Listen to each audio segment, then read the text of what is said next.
A'udhu billahi minash shaitanir rajim. Bismillahir rahmanir rahim. Today our topic is the chemical reaction. First, you must remember the basic things about the reaction, and it is the very important basic things. For a chemical reaction to occur, bond must be both formed and broken. I take the example ferrium. When react with the copper or sulfate, it will form the ferrium sulfate and copper is free. It means the formation of bond and formation of bond splitting and bond formation takes place simultaneously. Chemical reaction always involve the energy change. Making and breaking the bond involves the energy changes. Energy and chemical reaction, the exothermic reaction.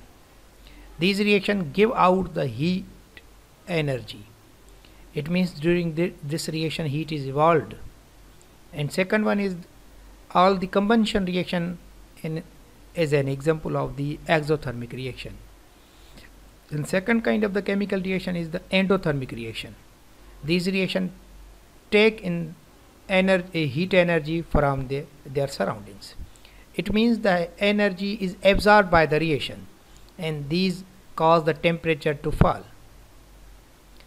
I take the example from the temperature, and this is the thermometer. You may see in the exothermic the reaction temperature increases, and into the endothermic reactions falls. And this is the very simple example for the endothermic and exothermic. You may take the reaction, and this is the simple reaction which is present in practical chemistry. You may see this is the thermometer and this is the polystyrene beaker in which you are taking the reaction. Before and after the reaction you must remember the temperature changes in the reaction.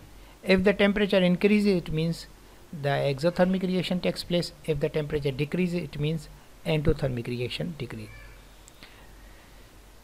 Use the apparatus as shown. Work with the 20 milliliter of each substance in turn. Copy the result table before you start. Risk assignment. You will be using the acid, so wear the safety goggles. Wipe up the spills immediately. Replace the stopper. Do not put the solid down the sink. Use the bowl at the front.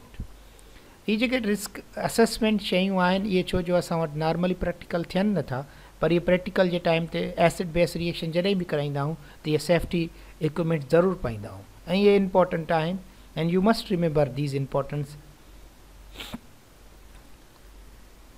Energy and chemical reaction. Energy level and diagram. We can show the energy transfer in the reaction on the energy level and diagram. This shows us the energy stored in the reactants compared to the energy stored in the products. I take the only exothermic energy level diagram. Reactant. In the exothermic reaction, the reactant has the high energy and product has the low energy. That's why delta H is the negative, because the reactant evolved energy and convert into the product. And during this reaction the energy is evolved, and for the evolution of the energy delta H is always taken as a negative. Exothermic energy level diagram also shown in this. Delta H is the symbol for the energy change. In an exothermic the reaction, the product has the less energy than the reactant. Delta H is negative for the exothermic reaction. Endothermic energy change. You may see this is the product and this is the reactant. Reactant gain the energy and convert into the product. During this the reaction absorb the energy, and delta H is always taken as a positive. You may see in an endothermic reaction the products have the more energy than the reactants. Delta H is always positive for endothermic reaction. We have seen how the bonds are formed, both ionic and covalent. Do you think energy is needed to break the bonds? ही मां simple example तव्हांजे साम्हूं खणी आयो आहियां. ॾिसो hydrogen bond खे भञण जे लाइ energy ॾिनी वई आहे. energy change A to the hydrogen bond to you must supply the energy to break the bond.